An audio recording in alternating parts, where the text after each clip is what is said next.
Amis Lions, bonjour, je suis ravie de vous retrouver avec votre fidélité habituelle sur cette chaîne et nous allons évidemment aborder vos énergies sentimentales du mois de mars. Alors n'oubliez pas qu'il s'agit d'une guidance générale, évidemment, que vous ne pouvez peut-être pas vous sentir concerné. Ceci dit, si vous la regardez en début de mois, il y aura peut-être des informations qui vont venir évidemment se manifester en cours de mois du mars. Donc n'hésitez pas à peut-être regarder cette vidéo en milieu de mois ou en fin de mois pour avoir peut-être un éclairage plus pertinent. Et puis bien sûr, n'hésitez pas non plus à aller regarder vos horoscopes généraux du mois de mars sur vos signes lunaires, solaires et ascendants. Comme ça, vous aurez une vision totalement globale de tout ce qui va venir traverser votre mois. Alors, on commence ici par la dépendance affective. Alors, amis Lions, pour certains, eh bien, il se peut que vous soyez évidemment avec ce sentiment de dépendance qui peut être vis-à-vis de votre autre, ou si vous êtes célibataire, vis-à-vis du manque, c'est-à-dire que vous cultivez ce manque et que vous n'osez pas faire les choses, vous n'osez pas vous lancer, puisque vous êtes dans la compréhension et l'analyse de tout ce qui pourrait manquer à votre vie. Vous manquez d'entrain, manquez d'encouragement, manquez de soutien, et que l'autre, eh bien, s'il n'est pas encore présent dans votre vie, porte déjà une lourde responsabilité qui est celle de venir combler tous ces manques et qui crée par la loi d'attraction évidemment cette dépendance affective, mais pas pour l'autre, mais pour le manque. Donc soyez assez vigilants sur cela. Et pour les personnes qui sont en couple, eh bien, essayez de réévaluer la situation et de vous demander ce que l'autre vous apporte, mais ce que vous apportez à l'autre. Également, essayez de réévaluer votre estime personnelle au regard de ce que vous êtes capable d'apporter dans la relation, d'apporter à l'autre. Et comme ça, essayez de comprendre effectivement les ressorts de cette dépendance affective et peut-être eh bien, comprendre également que ça peut être inversé. Ce peut être l'autre qui est aussi dans une dépendance affective plus que vous ne pourriez l'imaginer. Donc avec ce delta-là, n'hésitez pas à regarder les choses avec un peu plus de perspective, un peu plus de hauteur sur comment se manifeste ou pourrait se manifester ce sentiment de dépendance affective qui vous empêche de vivre pleinement ou de rencontrer la bonne personne. Alors, nous avons ensuite le déménagement, changement de ville. Et bien, pour d'autres personnes, il y a effectivement peut-être des projets en couple de changement, de déménagement, de changement de région, de réévaluation de votre cadre de vie. Peut-être que vous avez tout simplement envie de rejoindre votre autre ou que votre autre vient vous rejoindre, vient emménager avec vous ou que vous avez des projets communs totalement hors de votre zone habituelle. Et voilà, donc ça peut être un très très beau projet qui est là, qui vous annonce de véritables changements. Et si vous êtes célibataire, eh bien peut-être qu'il y aura une personne qui va venir de loin, qui est peut-être hors de votre région, mais aussi hors de votre cadre habituel relationnel, qui pourrait venir de l'étranger aussi, ou tout simplement d'une autre ville, d'une autre région, ou que vous avez envie de faire des déplacements pour aller retrouver éventuellement quelqu'un que vous auriez rencontré en vacances ou lors d'un déplacement professionnel ou familial. En tout cas, il y a l'idée qu'on se déplace d'un sens ou dans l'autre, que ce soit vous ou votre autre, pour essayer de vivre quelque chose ou donc comprendre ce que l'on pourrait avoir à vivre avec l'autre. Alors, en tout cas, c'est une invitation à l'aventure. Alors, nous avons ici homme ou femme blonde. Alors, évidemment, ne focalisez pas sur toutes les personnes blondes qui pourraient croiser votre route.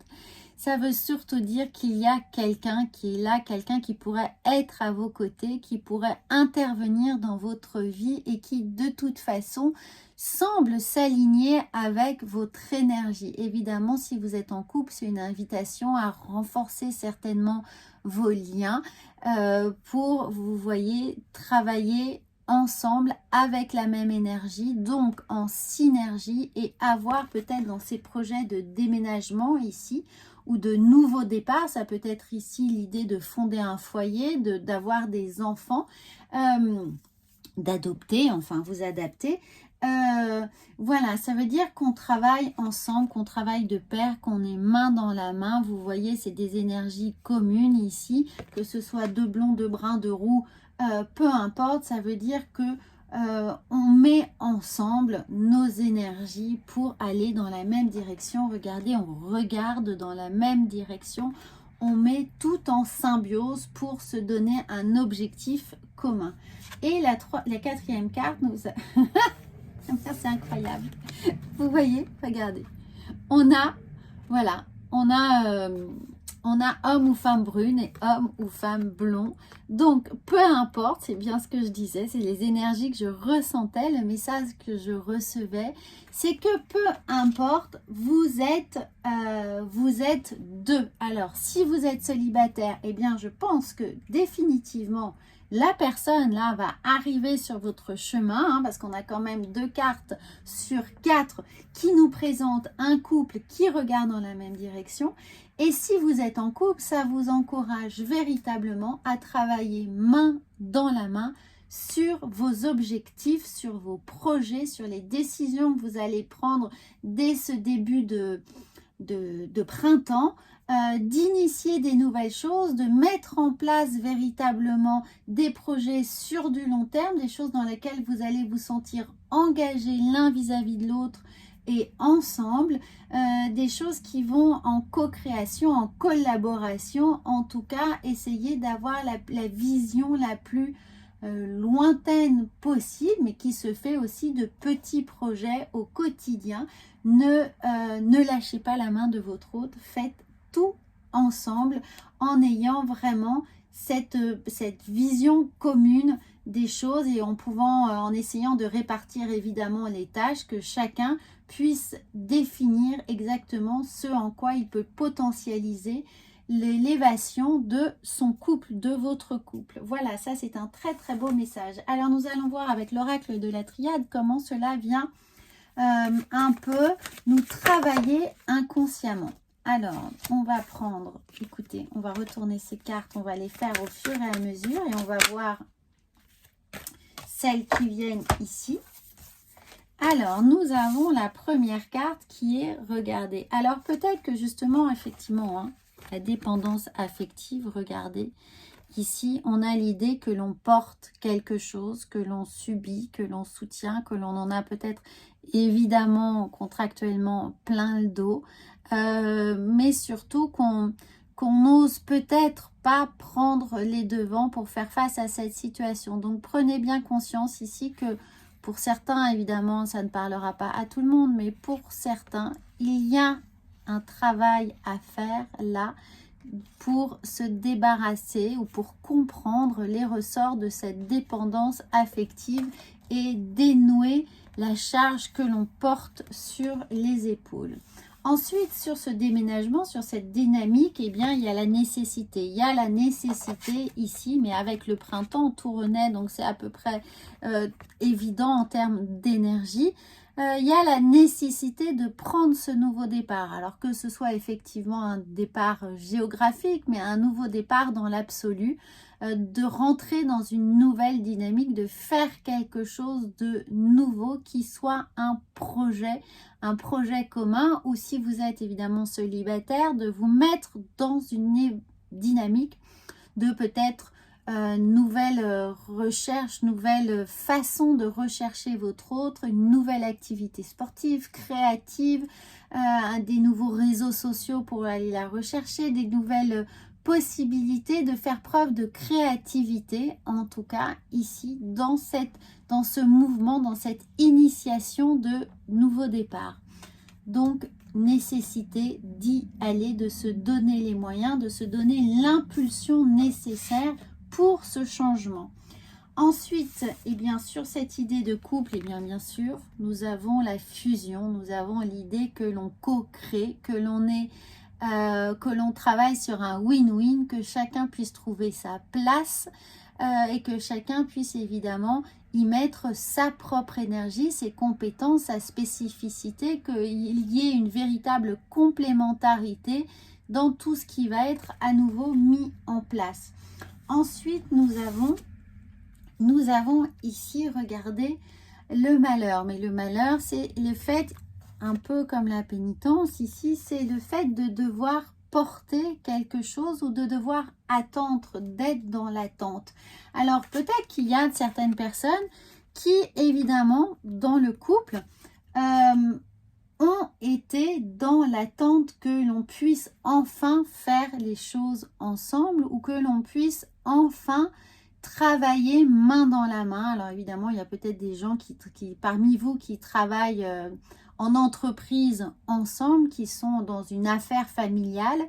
Et là, on a la répartition des tâches, c'est-à-dire qu'il y a l'idée vraiment dans cette co-création ici, dans cette fusion, que l'on puisse se répartir équitablement les tâches. Donc, essayez de mettre en place un dialogue qui puisse identifier exactement les points faibles et les points forts de chacun pour ne pas avoir à porter d'une certaine manière l'incompétence de l'autre ou les manquements ou le manque de, voilà, de quel qu'il soit, mais plutôt de valoriser ce que vous avez à apporter vous et comment vous venez compléter certaines lacunes puisque chacun évidemment apporte et le complément de l'autre et que chacun doit retrouver son équilibre. Donc, comment on se répartit équitablement les tâches, le travail, les responsabilités. Et pour les personnes qui sont célibataires, c'est un peu ce qu'on disait au tout début, c'est-à-dire ne focalisez pas sur ce que vous ne vous jugez pas capable de faire si vous n'êtes pas deux. Faites les choses pour vous et l'autre viendra. Ne vous privez pas de réaliser certaines choses sous prétexte que vous n'êtes pas deux, que vous n'êtes pas accompagné. Créez cette dynamique ici, puisque nous avons le déménagement, le changement, et la nécessité de le faire.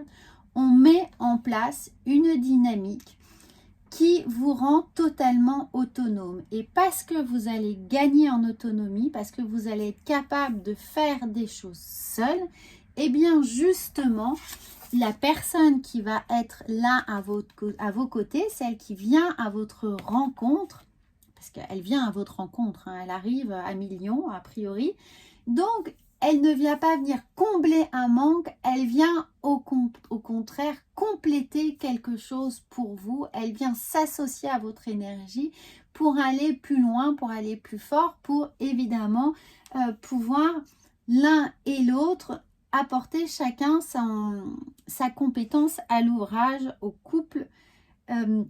Donc ça, c'est un très très beau message, c'est soyez totalement autonome, créez votre propre réalité, votre propre conviction que vous êtes capable d'être totalement autonome pour que l'autre puisse être là. Vous voyez, c'est un peu comme un copilotage. Il y a un pilote et il y a un copilote. Et l'un ne va pas sans l'autre et chacun a sa responsabilité de façon totalement naturelle. Donc, si vous n'êtes pas capable de faire l'un ou l'autre, d'être pilote ou copilote, eh bien, c'est une charge mentale supplémentaire et une responsabilité supplémentaire que vous faites peser sur la personne qui pourrait venir. Donc, d'une certaine manière, vous partez avec un handicap dans la relation. Donc, essayez de gagner ici en autonomie dans votre capacité à vous réaliser seul pour ensuite pouvoir réaliser des choses à deux en pleine conscience.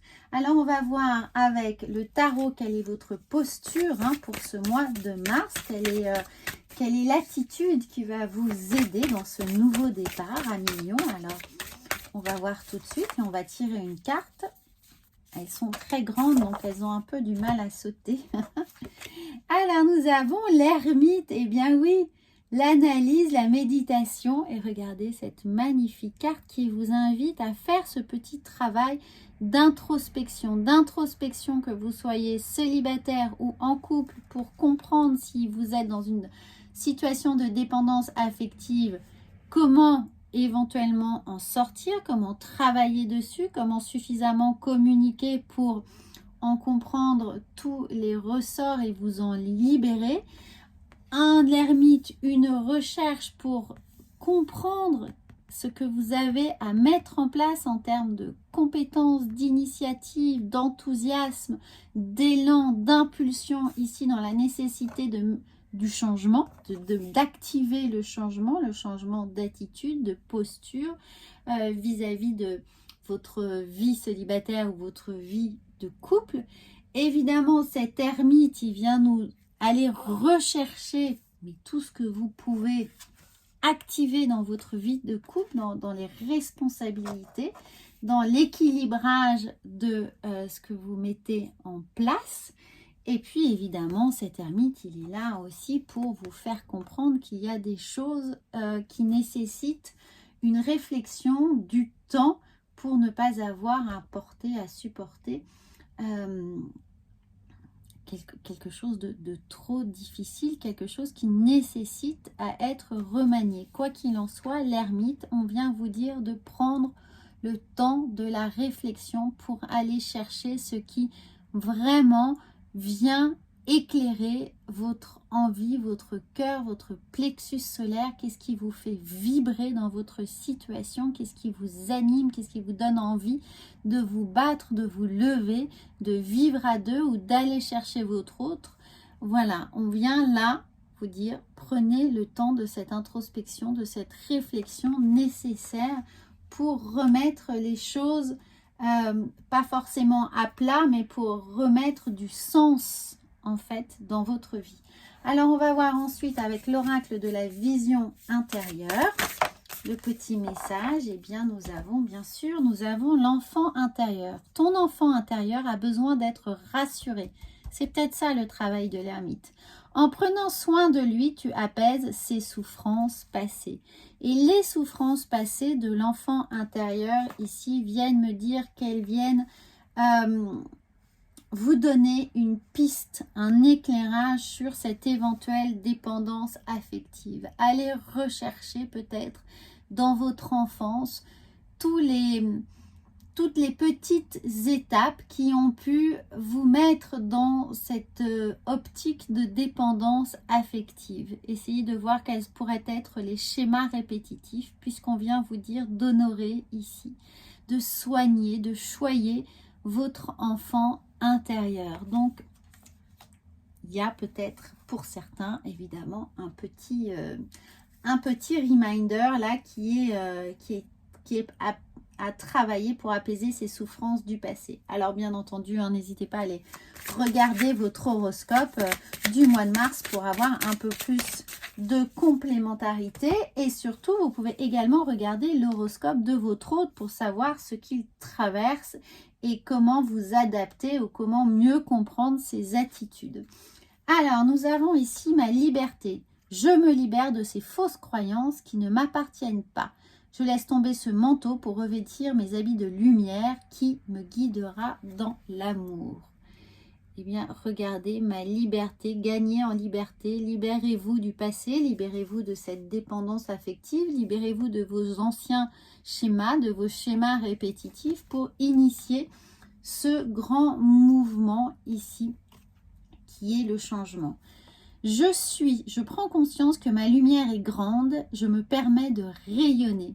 Je m'aime et je m'accepte comme je suis car je suis un être divin. Eh bien, regardez là cette recherche d'équilibre, cette recherche d'être qui est là. Elle vient faire écho évidemment à cet enfant intérieur, mais également au travail de l'ermite qui vient chercher la lumière qui est en vous, la lumière qui vous fait avancer, qui vous anime, eh bien elle est là, elle est dans le je suis. Voilà, alors à million, c'est un magnifique tirage pour vous. N'hésitez surtout pas à vous abonner à cette chaîne, évidemment à commenter et puis à regarder vos horoscopes. Je vous souhaite un excellent mois de mars et vous dis à très vite.